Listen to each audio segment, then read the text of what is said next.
दोस्तों, हमारे जिंदगी की शुरुआत हमारे अच्छे विचारों से होती है और हमारे अच्छे विचार हमें अच्छे राह की तरफ लेके जाते हैं और हमारे बुरे विचार हमारे बुरे राह की तरफ लेके जाते हैं। इस सृष्टि पर पुरुष और स्त्री दो ही जीव होते हैं, जिसमें से पिता, पुत्र, पोता, दादा, नाना इत्यादि ये सब पुरुष समाज से जुड़े हैं और माता, पुत्री, दादी, नानी इत्यादि ये सब स्त्री समाज से जुड़े हैं। तो आज आपको इस वीडियो के माध्यम से एक पिता और उसके कर्तव्यों के बारे में जानने को मिलेगा, तो वीडियो को बिना स्किप किए लास्ट तक देखिएगा।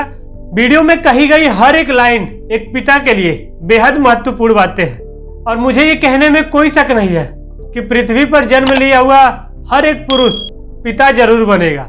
और फिलहाल जो लोग पिता बन चुके हैं उनके अपने कर्तव्यों के बारे में जानने का पूरा हक है। तो चलिए अपने पहले पॉइंट को शुरू करते हैं।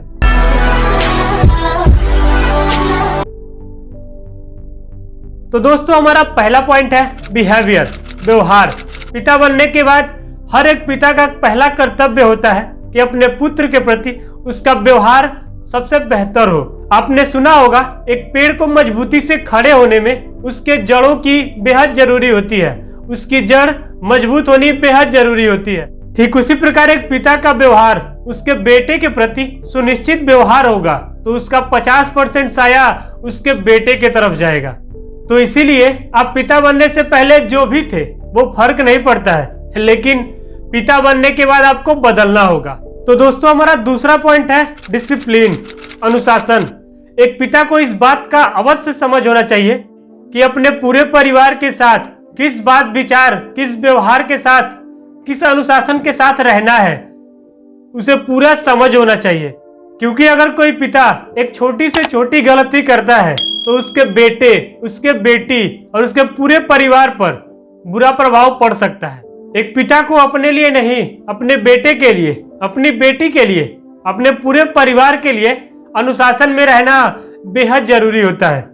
जैसे किसी अनपढ़ को 10 वकीलों के साथ 6 महीने तक काम करने के लिए रख दिया जाए तो 6 महीने के बाद ये देखा जाएगा कि अनपढ़ के अंदर वकीलों वाले गुण आ जाएंगे। ठीक इसी प्रकार एक पिता अपने घर में, अपने परिवार में जो भी छोटी से छोटी गलतियां करता है, जो भी छोटी से छोटी गलत कदम उठाता है, तो उसका पूरा प्रभाव उसके बेटे पर पड़ सकता है, उसके पूरे परिवार पर पड़ सकता है। तो इसके लिए एक पिता को बदलना होगा। तो दोस्तों, हमारा तीसरा एंड लास्ट पॉइंट है मनी मैनेजमेंट। जैसे रॉबर्ट टी कियोसाकी ने अपने book rich dad poor dad में लिखा है कि हर एक व्यक्ति इसीलिए पढ़ता है कि उसे अच्छी नौकरी मिले, अच्छी नौकरी मिलने के बाद वो अच्छा खासा पैसा कमा सके, लेकिन उसे ये नहीं पता होता है कि अपने पैसे को कैसे खर्च करे, अपने पैसे को कैसे मैनेज करे। तो इसी को समझने के लिए रॉबर्ट टी कियोसाकी ने अपने book rich dad poor dad में मनी मैनेजमेंट के बारे में पूरा अच्छे तरीके से डिस्क्राइब किया है। तो अगर आप भी चाहते हैं मनी मैनेजमेंट के बारे में सीखने के लिए, तो लिंक डिस्क्रिप्शन में आपको मिल जाएगा rich dad poor dad book, जो हिंदी में भी है और इंग्लिश में भी है। आपको जिस रूप में कंफर्टेबल होगा वो आप परचेस कर सकते हैं। लिंक डिस्क्रिप्शन में दिया है, जाके चेक कर लीजिएगा। एक व्यक्ति को पिता बनने के बाद उसके ऊपर उसके परिवार की पूरी जिम्मेदारी रहती है, तो अपने पिता बनने की जिम्मेदारी बखूबी तरीके से निभाइए।